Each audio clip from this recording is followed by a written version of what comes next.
Dr. Harazin, just to get things clear now, you spoke about the exchange of prisoners and the hostages, but is this ceasefire agreement a permanent one or is it a temporary one? And if so, then how long would it last?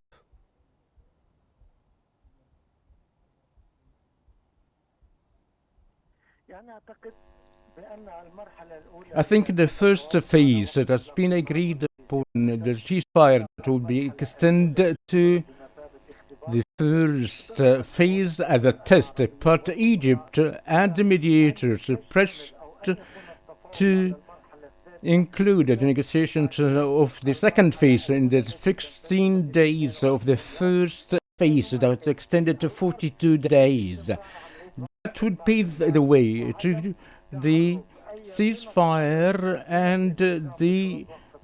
not to leave or any part to be evade of disagreement, to abide the ceasefire. And if we have reached to the ultimate path regarding the release of all Israeli hostages as well as the Palestinian prisoners, I think the matters will be ready for a ground of a permanent and comprehensive ceasefire. Particularly that the third phase is talking about a full withdrawal of the Israeli occupation army from the areas in the Gaza Strip and to start of the process of reconstruction and to the things that was before the 7th of October. Therefore, I think that what's been agreed upon is based on the first phase, then the second phase, and that lead to ceasefire, that each phase would extend it to 6 weeks, more than 126 days consecutively of calm, that would be extended basically to 4 months, i.e. to pave the way completely to continue the ceasefire, to be transferred from partially to a permanent, and the matter should be cleared upon that time, particularly that there are provisions imposed against Netanyahu, particularly from symmetry, in case of a breach of ceasefire will get guaranteed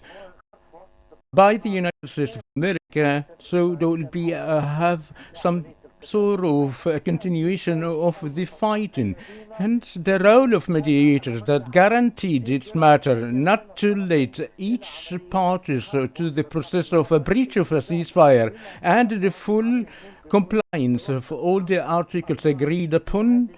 in these phases, whether the first, the second, and the third, while as the dilemma in the previous negotiation is to separate the phases from the first to the second to the third, but Egypt and mediators managed to reach, to integrate the process of negotiation into within the first phase to move forward into the second phases to a full process of negotiations and by all the parties. I mean integration of all 3 phases of all parties that would lead it to a sustainable and a permanent ceasefire and to start a process of reconstruction and humanitarian aids and the intervention politically to create an applicable environment that is capable to